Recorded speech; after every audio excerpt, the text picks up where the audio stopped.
Assalamualaikum warahmatullahi wabarakatuh. Perkenalkan, nama saya Pipin Abitasari, NIM 01A1156, Klaser 001, Fakultas Pertanian Universitas Jambi. Baiklah teman-teman, di dalam video saya ini saya akan menyampaikan kepada kalian semua tentang materi yang berjudul pemilihan jenis tanaman pada agroforestry. Selamat menyaksikan. Nah, sebelum itu, faktor-faktor tersebut menjadi dasar petani menentukan jenis pohon yang telah ditanam di dalam agroforestry. Itu menurut ahli Manurung pada tahun 2005. Yang mana yang pertama biofisik pohon, yang kedua bentang lahan dan iklim, dan yang ketiga adalah sosial dan ekonomi. Nah, jadi sebelum kita melakukan pemilihan tanaman jenis dalam agroforestry, ada baiknya kita harus melakukan atau melihat faktor-faktor yang menjadi dasar petani untuk menentukan jenis pohon tersebut. Nah, adapun faktor-faktor biofisik pohon itu adalah terdapat 6 subfaktor. Yang pertama, daun penyubur tanah, yang kedua naungan pohon dan interaksi, yang ketiga sifat perakaran pohon, yang keempat kecepatan tumbuh dan berbuah, yang kelima kegunaan pohon, dan keenam adalah hama dan penyakit. Itu adalah faktor-faktor biofisik pohon.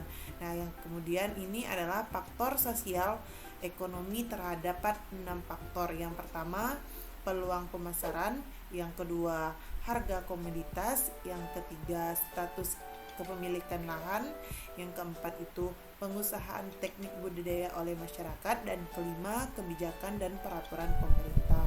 Itu adalah faktor-faktor dari dasar pertanian untuk menentukan jenis pohon. Berikutnya, nah teman-teman, dalam pemilihan dan penanaman jenis pohon itu di dalam agroforestry itu dikenal juga dengan istilah domestikal pohon. Nah, yang mana domestikal pohon agroforestry itu adalah usaha percepatan dan evaluasi yang dipengaruhi oleh manusia yang membawa jenis-jenis tertentu di tanaman secara luas melalui kebutuhan petani atau proses arahan pasar. Dan juga domestikal pohon itu meliputi serangkaian kegiatan-kegiatan eksplorasi dan pengumpulan populasi genetik alam ataupun antropogenik, evaluasi dan seleksi jenis dan provenan yang sesuai.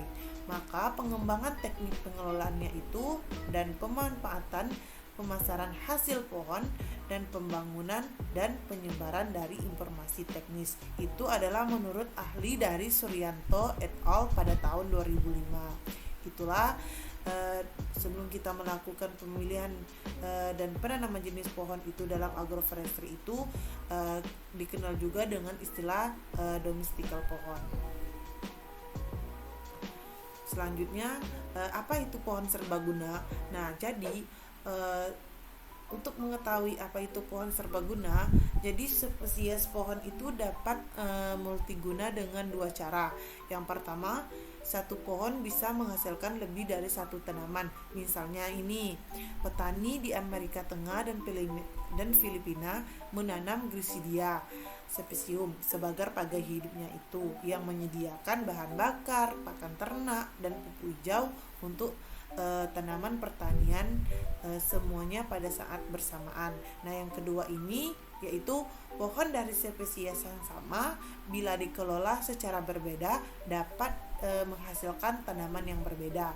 Yang mana misalnya di Filipina itu Leucaena itu dikelola sedemikian rupa sehingga beberapa pohon pada prinsipnya akan menghasilkan kayu sementara yang lain terutama menghasilkan tepung daun. Itu adalah yang dimaksud dari pohon serbaguna itu sendiri. Kemudian, apa pohon multiguna terbaik untuk agroforestry? Nah, multiguna terbaik untuk agroforestry itu dapat kita lihat dari faktor-faktor yang harus kita ingat dalam memilih jenis pohon, yang mana yang pertama itu adaptasi lingkungannya. Yang mana adaptasi lingkungannya itu adalah pohon multiguna itu harus mampu beradaptasi dengan iklim, tanah, topografi, dan kehidupan tumbuhan dan hewan di daerah tersebut. Yang kedua yaitu kebutuhan petani, yang mana spesies itu harus memenuhi kebutuhan keluarga petani. Yang ketiga yaitu kemudahan perawatan. Nah, yang mana beberapa spesies itu lebih sulit untuk dirawat daripada yang lainnya. Yang keempat, ketersediaan materi genik. Nah, yang mana ini ketersediaannya adalah ketersediaan bibit atau dari spesies yang sedang dipertimbangkan harus mudah diperoleh. Itu adalah dari multiguna terbaik untuk agroforestry. Kemudian kayu bakar. Nah, yang mana kayu bakar itu merupakan spesies yang ditanam untuk tujuan ini. Yang pertama, beradaptasi dengan cepat dan menghasilkan volume kayu, kemudian maksimum dalam waktu singkat, dan menstabilkan tanah dan menjaga kesuburannya, dan juga membutuhkan waktu dan upaya minimum untuk manajemen, dan juga mentolerir penyakit dan hama, dan mentolerir kekeringan dan tekanan iklim lainnya. Adapun spesies yang sering digunakan untuk kayu bakarnya itu adalah Acacia Ucericaliformis dan Casuarina guicephalia dan Grisia specium. Itu adalah spesies yang sering digunakan dalam untuk kayu bakar. Kemudian kayu bulat atau disebut dengan tiang dan tiang.